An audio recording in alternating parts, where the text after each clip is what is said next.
Right. आज का subject देवता वास्तु से रिलेटेड है।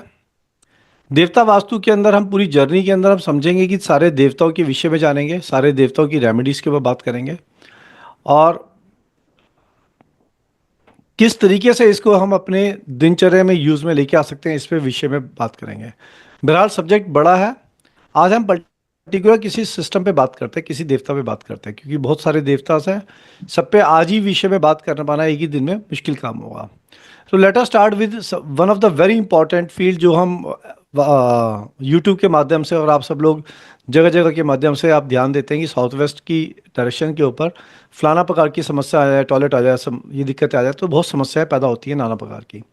बहरहाल साउथ वेस्ट में ऐसा क्या है, हम ये नहीं समझ पाते हैं कि साउथ वेस्ट ऐसा क्यों बोला गया कि इसकी समस्या इतनी प्रबल क्यों आ रही है।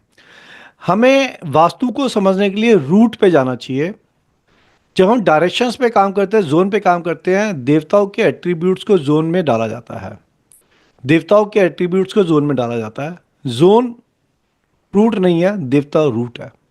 अगर हम देवता का मतलब समझते हैं और देवता समझते हैं और देवता की एट्रीब्यूट्स को समझते हैं, तो हम किसी भी रेमेडी को अपने आप बनाने में भी सक्षम हैं।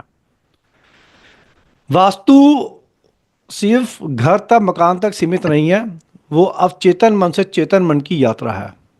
हमारे अवचेतन मन यानी कि सबकॉन्शियस माइंड से आपको आज की क्लास में कुछ भी लिखने की आवश्यकता नहीं पड़ेगी, क्योंकि ये वाला वीडियो सेशन आपको यूट्यूब पे भी मिलेगा, तो इसमें कोई रिक्वायरमेंट नहीं है। और जब आप क्लास ज्वाइन करेंगे तो सारा आपको मटेरियल भी मिलेगा। सो नोट्स के माध्यम से आपको सारी देवता की डिटेलिंग मिलेगी, तो आपको लिखना नहीं पड़ेगा। So what is more important to understand and to get along with me. अवचेतन मन से चेतन मन की यात्रा है, यानी कि हमारे सबकॉन्शियस माइंड में जो चीज़ रजिस्टर हुई है उसको हम कॉन्शियस माइंड की तरह आगे लेके जाते हैं। It is as good as like, जैसे मकान की रजिस्ट्री कर देते हैं तो मकान में मालिकाना हक हो जाता है हमारा। अब वो हमारे लिए एक तरीके से एक प्रॉपर्टी बन गई, हमारी निजी भूमि बन गई वो, तो वो रजिस्टर्ड हो गया। इसी प्रकार हमारे सबकॉन्शियस माइंड में अगर कोई चीज़ रजिस्टर्ड हो जाती है, तो चेतन मन के माध्यम से वो रजिस्ट्री रिफ्लेक्ट करती है। अब चेतन मन में रिफ्लेक्शन क्या है, रजिस्ट्री कैसे होगी। फॉर एग्जाम्पल आप मान लीजिए कि आपके घर की बत्ती चली गई। आज की तारीख में मोमबत्तियाँ तो किसी के घर में नहीं है, सबके पास टॉर्च मोबाइल के माध्यम से है। बट टॉर्च भी लेट्स से कि वो डेड हो गया, मोबाइल भी डेड था, आपकी बत्ती नहीं जल रही है टॉर्च की भी। आपको अगर कुछ भी एक्टिविटी करनी है अपने घर में, लेटर से आपको वॉशरूम जाना है या आपको कोई चीज़ लेके आना है या आपको आपके किचन में जाके माचिस भी लेके आना है या लाइटर मोमबत्ती भी जला के लेके आना है, तो आपके चेतन मन को उसके जाने का रास्ता पता है और आप अंधेरे में भी सावधानी पूर्वक बिना चीज़ से टकराए हुए अपनी जगह पे पहुंच जाएंगे और सामान को ले लेंगे। ये अवचेतन मन में रजिस्ट्री का कारक है, क्योंकि आपके अवचेतन मन को पता है कि वो वस्तु किस तरीके से किया, उसका रूट क्या है, वो आप करते हो। Let us take another example. अवचेतन मन को तो पता था, तो अवचेतन मन ने चेतन मन को डायरेक्शन दिया, चेतन मन ने वो कार्य को पूर्ण किया।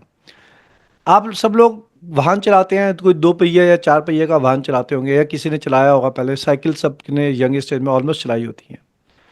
आप कभी भी जब गाड़ी चलाते हैं तो आपका अवचेतन मन को डायरेक्शंस पता होती हैं, उसको क्लच ब्रेक और एक्सीलेटर पता होते हैं। आप कॉन्शियसली अप्लाई नहीं करते, कॉन्शियसली अप्लाई जब सीखते हैं तब करते हैं, लेकिन चलाते वक्त नहीं करते हो आप, हर वक्त नहीं करते हो आप। तो आपके अवचेतन मन में रजिस्टर्ड है। जो आप रूट रोज फॉलो करते हो, आपको ऑफिस जाना है, आपको घर आना है, वो आपके अवचेतन मन में रजिस्टर्ड है। आपकी गाड़ी चलती चली आती है बिना किसी अड़चन के, और आपको पता कहाँ गड्ढा आएगा, कहाँ ब्रेक लगानी है, कहाँ कैसे करना है, कहाँ बत्ती आएगी। जब आप किसी नए रूट पे जाते हैं जो बिल्कुल अनजान रूट है, फर्स्ट टाइम जा रहे हैं उस रूट पे, तो उस पर आपका चेतन मन कार्य कर रहा है। आप ध्यान से कार्य करते हो और उसको धीरे धीरे अपने सबकॉन्शियस माइंड में रजिस्टर्ड कर लेते हो। और जब आप नेक्स्ट टाइम उसी रूट पे जाते हो तो आपके उस टाइम अवचेतन मन को यात्रा पता है। वास्तु सेम है, वास्तु सेम है। वास्तु इसी प्रकार से हमारी अवचेतन मन, हमारे बॉडी का, हमारे शरीर का अवचेतन मन चंद्रमा से चेतन मन बुध की यात्रा है। हमारे चंद्रमा हमारे मेमोरी कॉन्शियस में रजिस्टर्ड है चीज़ें। जो डिफिशिट हमारे हाउस के अंदर हैं किसी भी प्रकार से, उसका भुगतान बॉडी करती है, क्योंकि हाउस इनफ्लेक्सिबल है। जैसा डिजाइन है वैसा डिजाइन है। What is flexible in house is the interior of the house. What is inflexible of the house is the structural design of the house. आप स्ट्रक्चरल डिज़ाइन को चेंज नहीं करते हो, आप इंटीरियर को चेंज करते हो। इंटीरियर की चेंज करके आप कुछ चीज़ों को चेंज करने की, उसकी ऊर्जाओं में परिवर्तन करने की कोशिश करते हो, जिससे कुछ एनर्जी में परिवर्तन आता है और बेहतर रिजल्ट्स प्राप्त होते हैं। लेकिन अल्टीमेटली जितनी भी खामी है उसका उसका जो भुगतान है वो हमारी बॉडी करती है। इसलिए हमारी बॉडी वास्तु रिप्रेजेंट करती है। हमारी बॉडी 5 तत्व की बनी है। 5 तत्व हम पढ़ेंगे इसके अंदर, इस पूरी जर्नी में। 5 तत्व: अग्नि, पृथ्वी, आकाश, जल, वायु। हमारी बॉडी बनी है।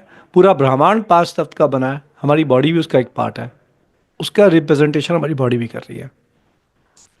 हमारे पास जब भी कोई भी प्रॉब्लम किसी माध्यम से आती है तो तत्वों के माध्यम से उस प्रॉब्लम का सॉल्यूशन भी किया जा सकता है। तो वो भी हम बात करेंगे अपनी जर्नी में। नाउ पॉइंट आता है वापस, हमारा घर देखें या हमारा ऑफिस देखें या हमारी फैक्ट्री देखें, देवता वास्तु को अगर आपने समझा तो आपका ये क्वेश्चन नहीं रहता कि हमारे फैक्ट्री का वास्तु क्या होगा, हमारे घर का वास्तु क्या होगा, हमारे ऑफिस का या दुकान का वास्तु क्या होगा, क्योंकि देवता के एट्रीब्यूट्स निर्धारित है, ऑलरेडी प्री डिजाइन है, which is applied to the entire universe. And हमारे हर प्रकार के भवन, चाहे हमारा हाउस है, घर है,